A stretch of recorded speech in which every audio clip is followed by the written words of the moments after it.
right. Well, good morning. Wow, you guys got quiet really fast. Good morning. Welcome to 1 Million Cups. And for those of you who haven't been here before, well, we're going to share a little bit about 1 Million Cups.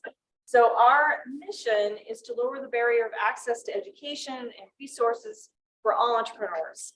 And we do that by having a local mission. And that local mission is all about creating an event that is worth it for you and worth it for the presenter. So we don't let just anyone come up here and present. We want someone who has a startup or has a new company, a new business, who's an entrepreneur, and they're going to share their journey and their challenges. It's a little different than what you normally see, right? Usually people come up on stage and they see how bright and shiny everything is.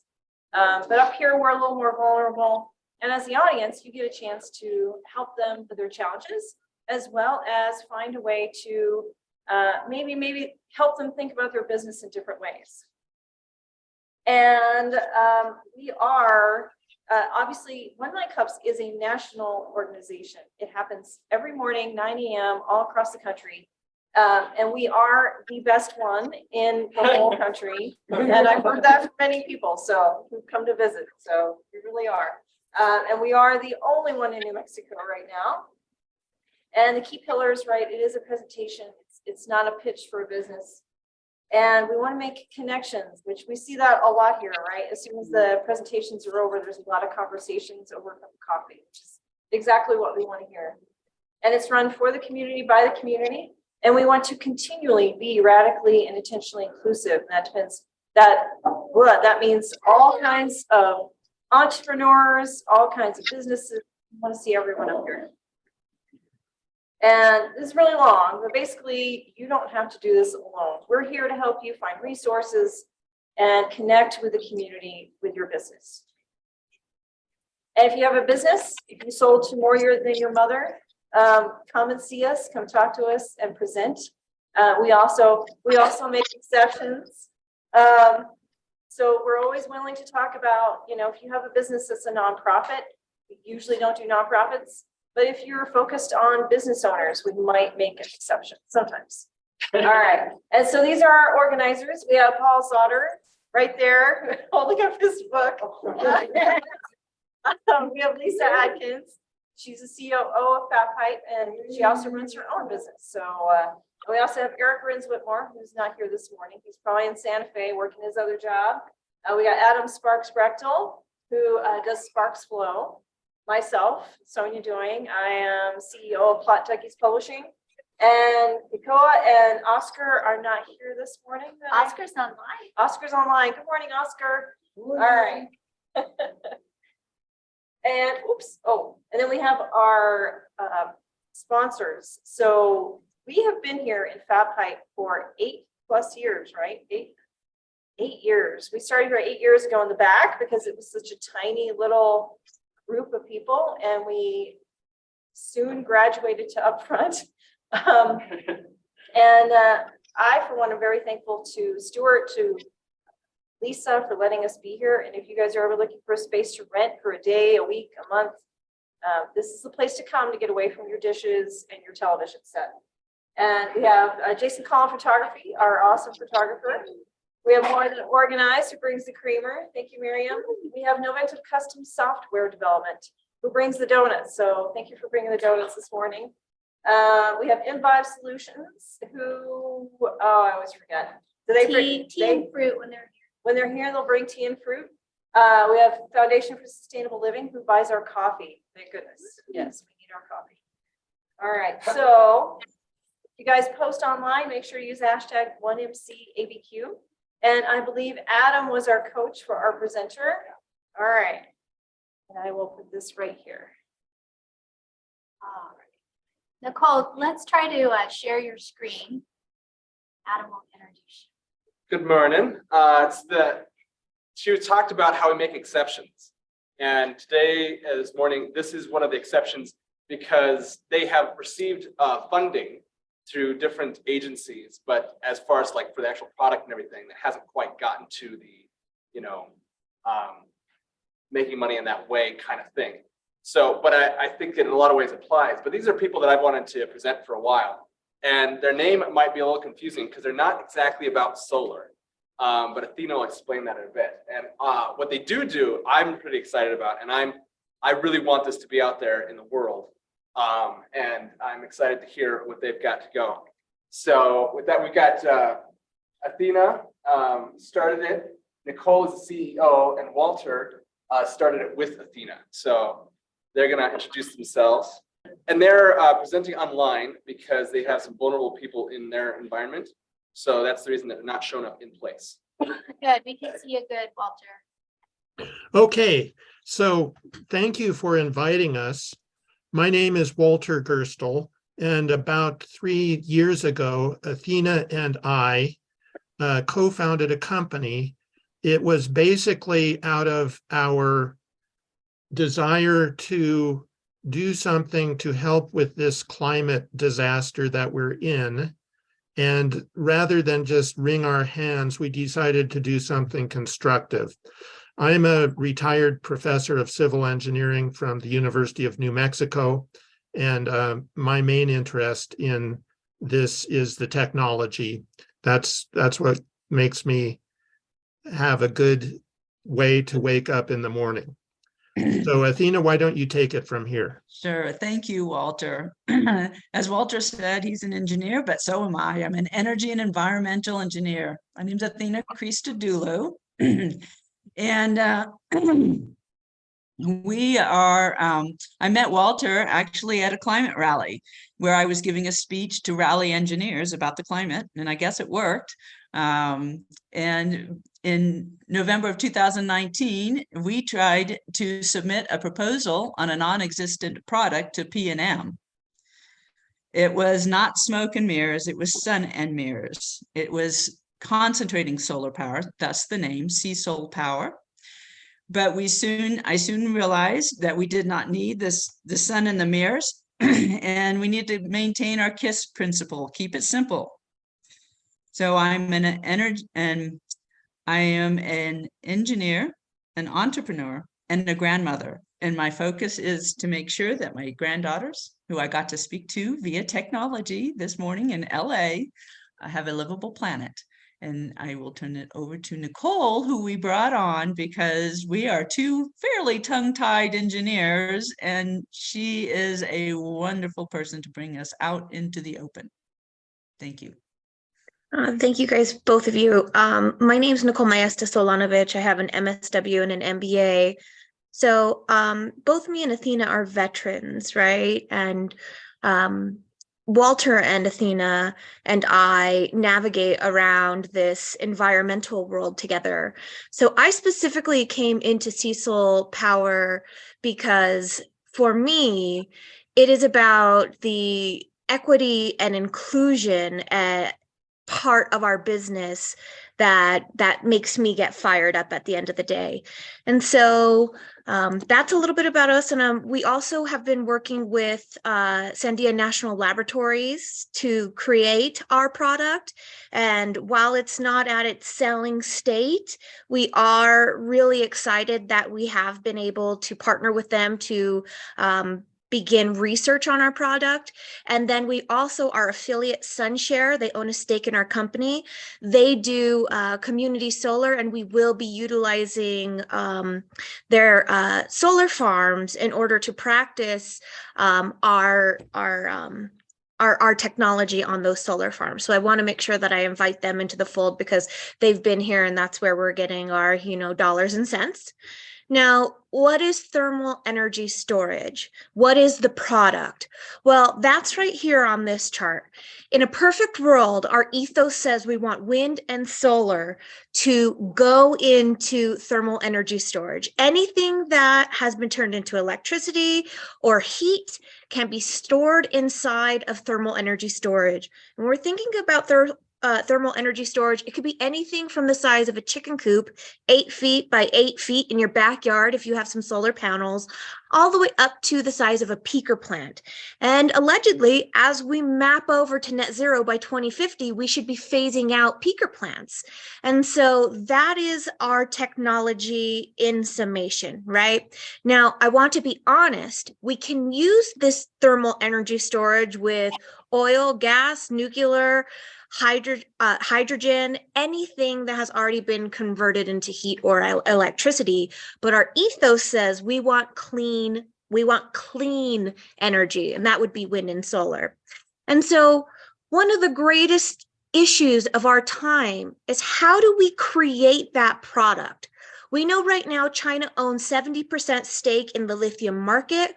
We also know that the extraction model for lithium ion across the globe is being done in a way that harms communities, right? And so when we thought of looking at this, we looked to our company itself. Walter has worked with Unirac and Array Technologies. They both now have high stakes inside of the solar arena. And why can't New Mexicans use the products that we have in our own backyard that are low cost, that do the same thing? When you think about lithium ion, by the time that the minerals are extracted and it's put together and it's sent on a ship to the United States of America, how much time does it take for that one battery to reach its net zero when it has a lifespan of approximately 10 years? And so with thermal energy storage, we're looking at long-term duration, more than 10 years, using rocks from our own backyard, and inviting local entrepreneurs to continue to find the answers to global solutions. And when we're talking about the climate crisis, this is one of the answers. Our answers cannot continue to be the same things that harm the community. And so when we're looking at what is the market, so as of 2022, thermal energy storage was valued at $36 billion. By 2032, we're looking at $91.5 billion. So currently there is a knowledge that this is needed within our country, within our state, and around the globe. Now, for me, what brought me into CSol is very important. I went to Iraq and I was exposed to burn pits, and I came home and the government is able to tell me when I can't go outside because the air quality is too bad. And more days than not, the air quality is awful in the South Valley and it violates federal laws. And Walter lives in the same South Valley area as I do. I was told to get reverse osmosis in my house because the particulates per milliliter in New Mexico can be up to 300, which they consider safe water, but the WHO says it's 50, right? And so I'm sitting here thinking, what's happening to my body, how I am being harmed, is continually to harm new people as well as elders and other community members. So again, my big part of this is when we look at the individual, or we look where peaker plants are located inside of New Mexico, that's usually low income, indigenous, rural areas. And then when we think out onto the global level of where we're getting and mining lithium, all of these can be solved with such a simple thing in our backyard, a part of the solution, I should say. But where do our challenges lie? So how to get over the tech chasm of death is probably the biggest one. Second is how to get federal and state funding. And then the third that we pose to you is, how do we get our first customer, paying or otherwise, via our research partnerships, right? And so I want to thank everybody for being here and taking a moment to listen to us. And I will come back to this slide right here that has our contact information if you want to take a screenshot of this while it's up. But I'm going to go back to the challenges, and then I open it up to the floor for anybody to help us find those solutions. Thank you. Maybe someone from the CSol team can also put your contact information in chat for the online people. And I'm always happy to share the chat text with anyone who wants it for follow-up. Thanks, Lisa. So what we're going to do is ask them questions online and in person. Since they're online, you can come up and stand on the star. It's really exciting. And the star might move. So, find where it is when you get up here and talk into the camera or to the screen, whichever you like. You can talk to the crowd and look over Lisa's shoulder at at the nice faces here on the computer. You choose a spot and change it if you want. And then just go ahead and ask your question, and Nicole, Athena, or Walter can respond to that. So that depending on what the particular question is, that's how that'll work. And we'll switch between person here and then someone online. So just post your questions in chat and we'll try to switch between the two. Thanks, Lisa. Hey, Nicole. So I know the three of these guys. I'm Paul Sauter, Chief Scientific Officer of Equity. So I want to ask you the question they're going to ask you when it comes money time. What's your best estimate for the amount of time to pay off a system of this kind? Right? So there's going to be capital expenditure to buy, the rock thing and the heat exchanger or whatever you're using. And how much time would it be until you recover that in savings? So let me take a stab at that. We think that we can be competitive with pumped hydro projects. We've done some analysis, a techno-economic analysis. We think that we can charge 10 cents per kilowatt hour for storage and come out ahead after a 30-year lifetime of the facility. So the levelized cost of storage is about 10 cents per kilowatt hour. So Walter, tell them what lithium goes for. What is the levelized Lithium cost of is storage for lithium? currently about 30 cents per kilowatt hour. It's much more expensive. And so it's not a good solution for long duration energy storage. And there are more rocks than there is lithium. Right. I mean, the rocks are very, very cheap. They're about $15 per cubic yard, which is about a ton. So it's one of the cheapest materials around, and air is also very, very inexpensive.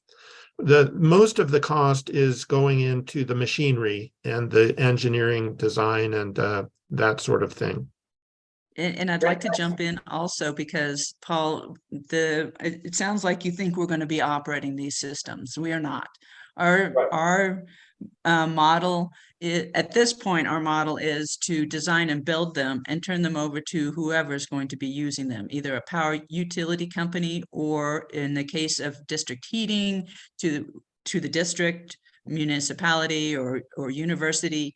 And so we are just looking at one model because as engineers, we're not so big on the business aspect, but this is a ripe opportunity. There's so much wind and solar going into the state of New Mexico that is being exported.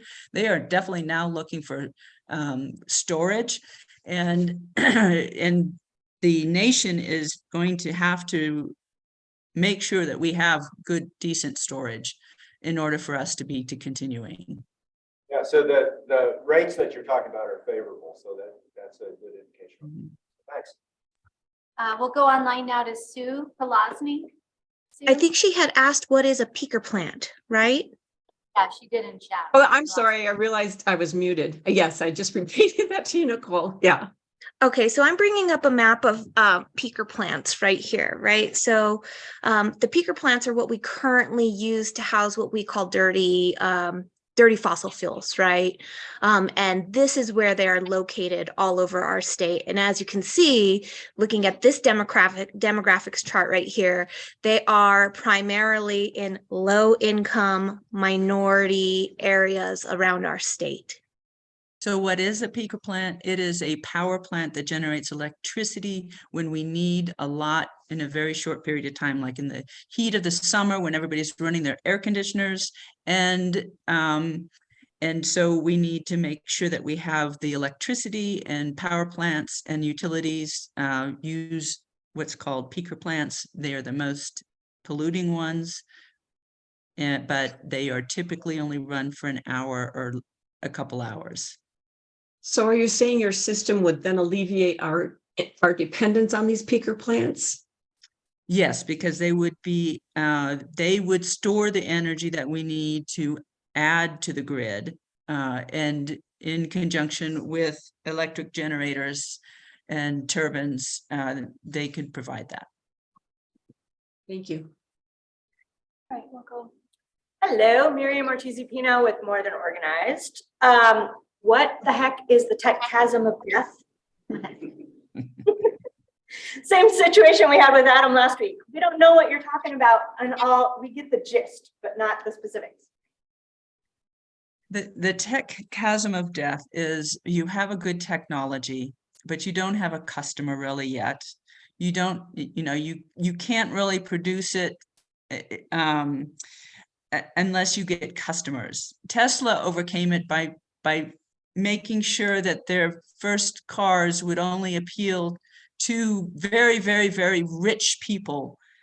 And so then they could continue to work on the technology while still selling their product. We don't have that right now. We've got a technology that will work. Most of it's engineering, but we don't have a way of getting it out there and really testing it, kicking the tires, and working out all the bugs. Okay, so the follow-up question to that is, you also have this, how do you get your first customer? And it sounds like you haven't defined who you want your customer to be yet, so it's hard to get them. And I know in service businesses, not tech related, we always define our customer first, and then we go get our customer where they are. But I find a lot of these presentations, the tech people are like, who's our customer? I'm like, earlier in the process needs to be figured out. I don't think Nicole mentioned our first customer. Do you want to talk a little bit about who we've kind of chosen as our first customer? So yeah, and I think that I would actually disagree here. We know that, like I said, those peaker plants are supposed to be phased out. So we know eventually that those peaker plants are going to be an opportunity, right? We see them as an opportunity, and that this is another peaker plant. But we Nicole, also who's our see first customer. Yes. Who's our first customer? But who runs the peaker plants so that you can have them as your first customer? Absolutely. So two things, right? Anybody who produces renewables and wants energy storage could be our first customer, right? And that's why we're working with Sandia. And our very first customer is, as we stated in the very first slide, is SunShare, right? SunShare runs community solar projects all across the United States, and they're coming here into New Mexico, and they're our affiliate. And so we hope to win some of those bids, because on those community solar plants is going to be our technology. So that is our very first customer. And then anybody, and this is why we're bringing it to you, is because right now with Sandia, we are currently looking at different farms to say, hey, look, we would love to build our technology to help with local farms or schools or different communities. So if you know somebody who might be interested in this technology, we certainly would love to roll them into what we have with Sandia, which is called a trigger, because we have practiced the technology and we're looking forward to getting it all the way to fruition where we want it to be. So this isn't something we have not created and we have not practiced. This is something that Walter has actually worked with Sandia on a tangible product. Yeah. So Nicole, I think what you wanted to also tell them is we're looking at our first customer as being a greenhouse, which will be a lot less technical constrained, because we will just be focusing on the heating part. Mm-hmm. And there are many greenhouses that need to have that heat. There, especially grow houses up in Taos, are starting to need that kind of technology. Mm-hmm. Okay, just the final thought, pick a niche. Trying to appeal to everybody and your grand ideas in the beginning is too much. Focus on one thing. Like if it's greenhouses, go after greenhouses for a while. If it's replacing peaker plants, go after the peaker plants. That would be my suggestion. Thank you. Jessica Fletchner, you're next. Hi, I'm Jess Fleckner. I'm a biotech executive, so very different. My question was, it wasn't clear to me what it is. That's why I asked, like, am I gonna put this thermal energy storage unit in my backyard? Are you selling me a box? Is this how do you get the energy out? And so some of your answers to your previous questions did kind of answer that for me, but are you selling like units? Let Or are Walter you take just this selling one. the concept? So Nicole, or whoever's has the slideshow, can you move to maybe slide, let's see. Yeah, okay, slide 14 and 15. So this is the thing, Jessica, that we're working on. It's basically a stock tank, a 6-foot diameter stock tank by 2 feet high, filled with pea gravel. And then it's covered up with an 8-foot diameter stock tank upside down. And we've tested this out at Sandia. It works very well. And this is the sort of thing that could be installed in next to a building or a greenhouse, and that would be the storage location for the energy. But just to add to that, because the insulation is key, and so size of the product is key. If you think of a small ice cube in water versus an iceberg in water, you're going to be able to store that energy more naturally in the bigger piece with the bigger volume to surface area. Okay, because we're also being able to use this for seasonal changes. So we can store the heat for months and then use it. Let's say we have a very windy spring, we can save the heat for the summer to make and run air conditioners. So in answer to your question, it's probably not going to be for individual houses or buildings, though there are already products out there that do that have that same concept. If you lived in northern New Mexico and in the, oh, come on, help me with it, Kit Carson rural co-op, they used to sell products that had ceramic bricks in it, and that's how they would heat. They wouldn't use gas. They would heat the bricks and then release the heat at night when they needed it. So this product, though, is on a much larger scale and would be something that utility companies, commercial buildings, that type of entity would use. Right, and I would just add that we're looking at very, very high temperature storage here, up to 1,000 degrees or 1,200 degrees Fahrenheit, which is quite different from some of the other technologies that are out there. I don't know, some of this is getting answered. So I'm Michael McDonald, I'm a retired Sandian, but not in energy particularly. The thing that's confusing to me about this is that energy is like, has different forms, right? And some forms are handy and some forms aren't very handy for moving into other forms of energy. Mm-hmm. So like heat is not necessarily a very handy form of energy. You have to convert it. Well, sometimes you can use it handily, like for heating a building, you're just moving heat to heat. So you're just doing heat transfer. But if you're trying to store heat to turn it into electricity, that's not a very handy form. And you can't really compare that with a battery, for example, where it's easy to move it from the stored energy back into electricity. I think that the presentation had me a lot confused, because you talk about peaker plants, and those are plants that produce electricity specifically. And like, then you have a big heat source. I don't see that heat source necessarily producing electricity. I do see it like producing heat, which some people use electricity to heat things. Could you get a little more specific about what you're after, about storing and use of the energy? Thank you for a very, very good and perceptive question. One thing that I would point out is that these peaker plants are essentially using fossil fuels to heat air to create steam to drive the turbines. So you could see that the heat that we're producing could replace or at least augment some of the heat that's being produced by burning fossil fuels or coal. But So not very efficiently. say that again. Efficiency of doing that would be pretty low. The efficiency would be exactly the same as the efficiency that is of a peaker plant, which is about 30%.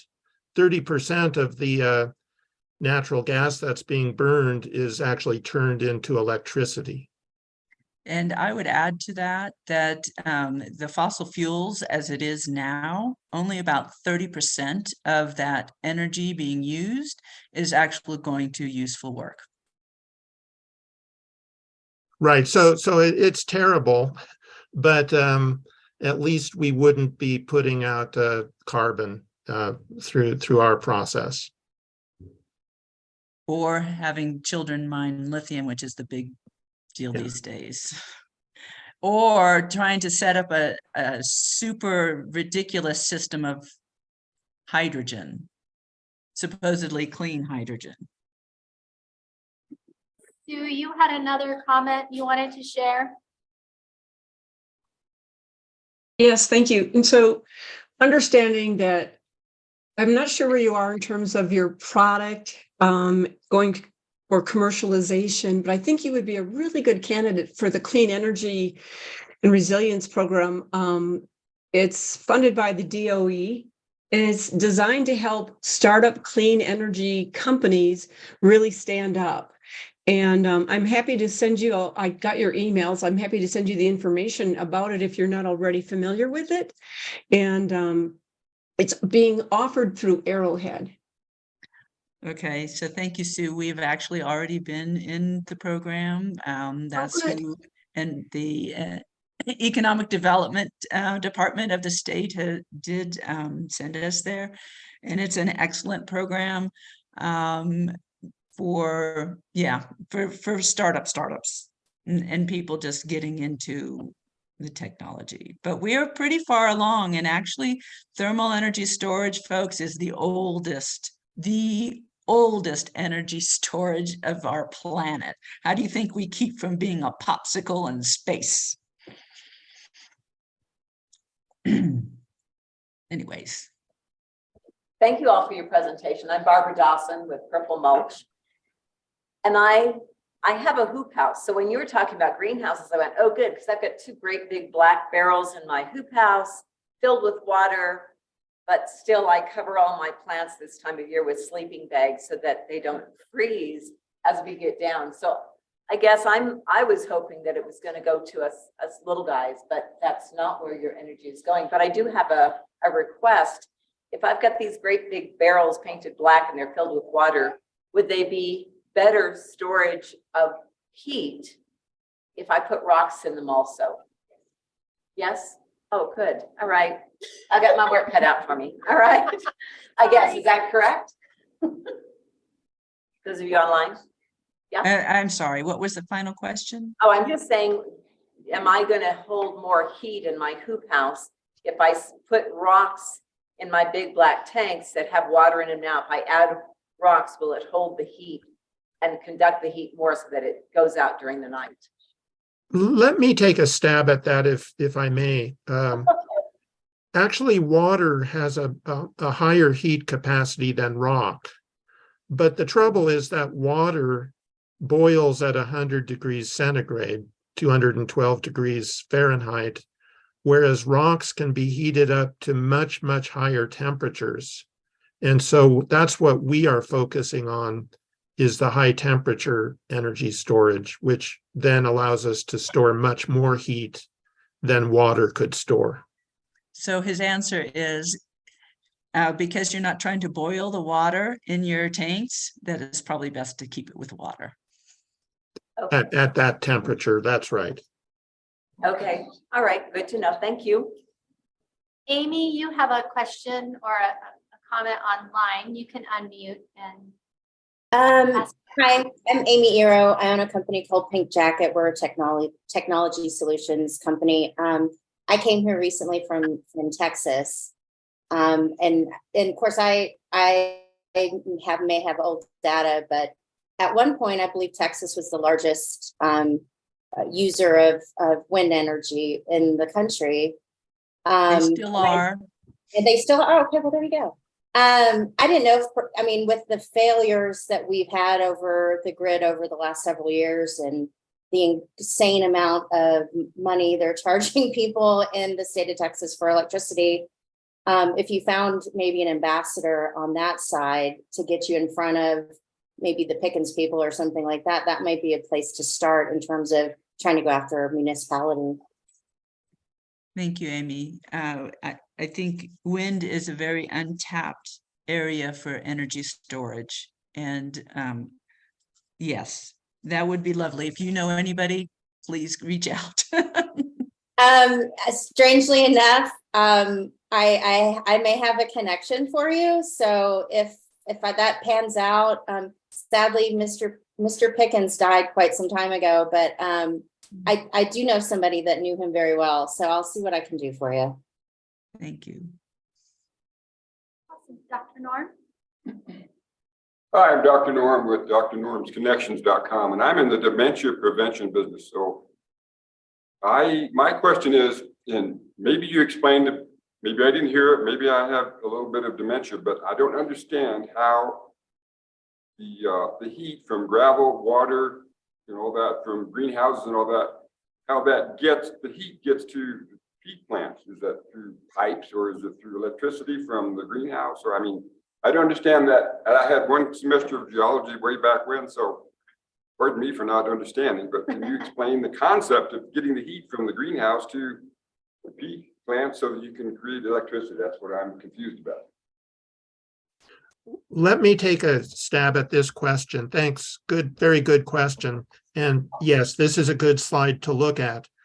We're using air as the heat transport fluid. So gravel is very permeable to air. So we can have a fan, as you see in this picture, that blows air through a packed bed of gravel.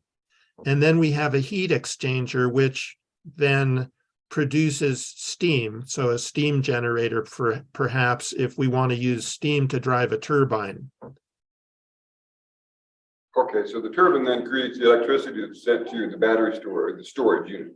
Correct. Okay. And right, and the heat that is the excess heat that's returned from that steam generator can then be also used for other things like industrial processing or heating of buildings or other things. Okay, thank you for clarifying that. Yeah. So, thank you guys again for presenting. And red or green? Red from Chimayo. I'll take red from the Barelas Coffee House here in the South Valley. It's wonderful, and I really highly recommend it. I love the smell of it. I love the taste of it, but I can't take the burn of it. So I will take green for my sons who love it. And then how can this community help you? You already have by listening to us and connections. I think that's the biggest piece. If anybody has a greenhouse that needs some heating in the winter, we're here. So contact us. We could install our system and make your greenhouse a lot more productive in the winter. All right. Thank you. In some respects, having an online speaker allows me to control what's on the screen a little bit more. So it's easier to see the speaker and the slides. So that's one good thing about it. So Thank you. yeah, and I can move the caption around. I'm going to take you guys off our board. I know that we have some events that we can share, and I see newbies in the audience. So I always like the newbies to introduce themselves. Should we do events first? Sure. I know of a couple because we're hosting them, and if anybody else has some, you're welcome to come up. Our leadership series with Jason Burnett continues this week. Actually, it will be Thursday, and it's the second part in our series. You can sign up online or actually just show up if you want. I don't care if you just show up. Barbara Dawson is going to be teaching her Authentic Communication and Sales series, and that will be Thursday, April 13th. You can also register for that online on the Fat Pipe ABQ website. And then we have a fun one coming up at the end of April, or actually the next day, Friday, April 14th. It's called The Future is Here, AI-powered marketing for local businesses. So Eitan will be teaching that workshop. So lots of workshops here at Fat Pipe. Those are always free. So you can sign up and join us for that. Hey, Kyle, you snuck in. How you do? Anybody else have events that they want to share? I'll share an event. So March 31st through April 2nd, if anyone has ever wanted to write a short story and publish it on Amazon, that's the next short story-a-thon. It's all virtual. You join me online. Friday night, we start writing. Sunday, we publish to Amazon. And last time, 100% of the writers who participated made best-selling short stories. They all hit best-selling. We had one. She had 43 reviews in 24 hours. I don't know how she did it, but she got a top best-selling short story. Yeah, so that's coming up. If you're interested in knowing more, you can find out more at womensthrillerwriters.com. So it looks like we have newbies online too. So if you're new, you've never been here before, please come up and form a line. We'd like you to introduce yourself, maybe tell us the name of your company or what you do and how you heard about 1 Million Cups. Virginia, you're first. Come on up. So this is not optional? No, this is our new member, Virginia. Just get on or right about here so the online audience can see. Hey, good morning. My name is Virginia Clark. I live 2.5 miles from here, but I work for a company out of Portland, Oregon. And this really resonated with me. It's called Equilibrium Capital, and we are about sustainability and greenhouse building. And one of the things I'm responsible for that company is I'm the controller for a fresh strawberry farm. It's a hydroponic strawberry farm in the central coast of California.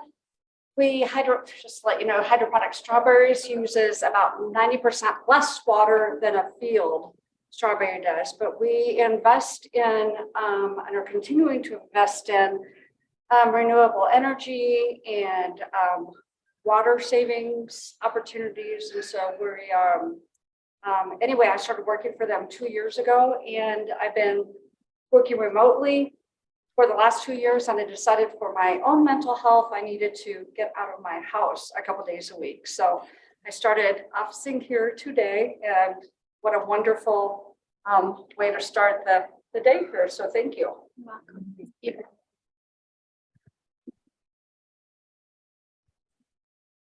Hi, my name is Jay Cohen. I'm a clinical hypnotherapist, and I had started my practice a few years prior to COVID. It was a slow process of building it up, but one of the things that I noticed with a lot of my clients was that regardless of what they came in for, anxiety was one of the things that kind of ran through it. And I was never able to really address that the way I wanted to. So when COVID hit, I shut things down. It just wasn't worth the hassle to me to be dealing with all of the things that I would have to do to keep the practice going. So I spent a lot of time really researching the area of anxiety, and it turned out to be a much larger phenomenon than I realized. And part of it was because, as I learned, anxiety is a physiology, not a psychology. And it's really, it penetrates all the way down to the level, not just at cellular level, but even to the mitochondria. So what I did during COVID was create a workshop for anxiety that provides people with a better understanding of what's going on, tools that you can use yourself, and if the tools aren't enough, the resources that you might want to pursue to deal with your anxiety. And it's really important to deal with it because anxiety that is not checked can turn into chronic conditions, heart disease, cancer. Do you hypnotize everyone in these sessions? You know, actually, in this class, only a small portion of it relates to hypnotherapy. When is your next class, Jay? Next class will begin April 17th. It's 2 evenings for 2.5 hours. So there's a lot of time spent with understanding, but then the resources, tools and resources that you can use. And so no, I'm not going to be doing group hypnosis. Thank you. Appreciate it. I'm dying to know what Zinkstown is. Hi, I'm Hillary Zinks. I own a small little shop called Zinkstown, and it was just kind of like a fun little shop that had a little succulent bar, DIY succulent bar in it.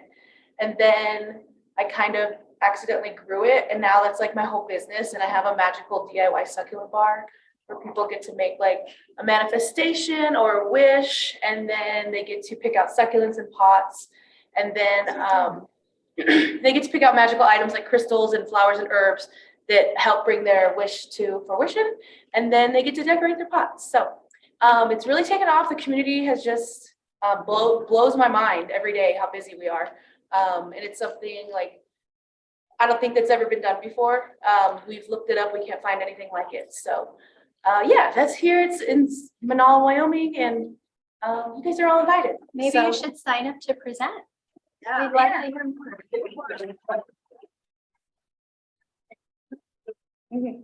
Amy, are you new to us? Would you like to introduce yourself?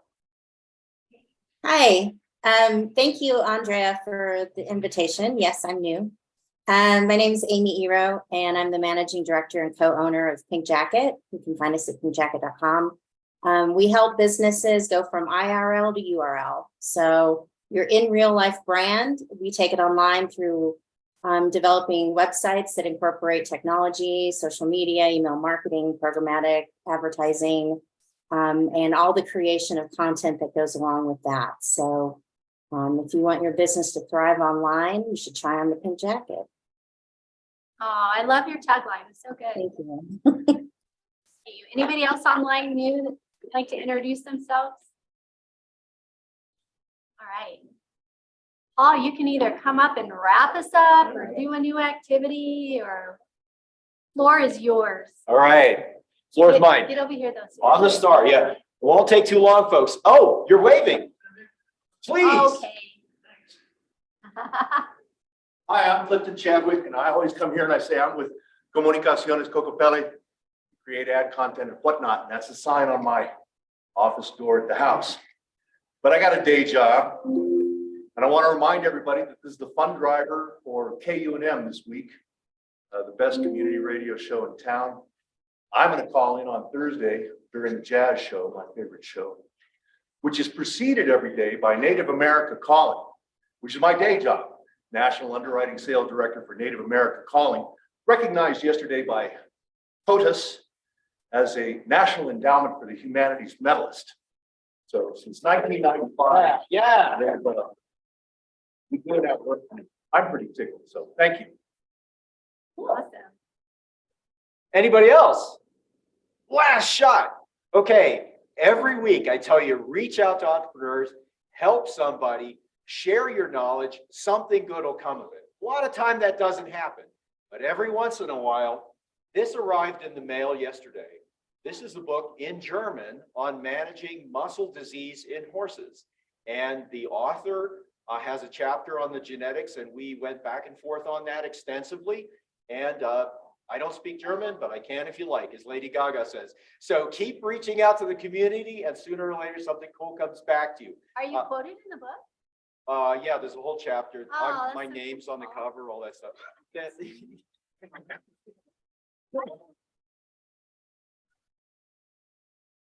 Yeah. Okay, so yeah, like buy this book in German, and then when it comes out in English, you can buy it in English, right? And then if you have people that have horses, hit them over the head with it, because that's what's going to take. All right, so get out there and do something to lift up entrepreneurship in New Mexico. And you know that I know that you know what you're talking about, right? You're doing it, Finn. You're doing it, Harold. I see a bunch of people in here who are doing it, and the rest of you have got some action to keep up with. All right, see you next week.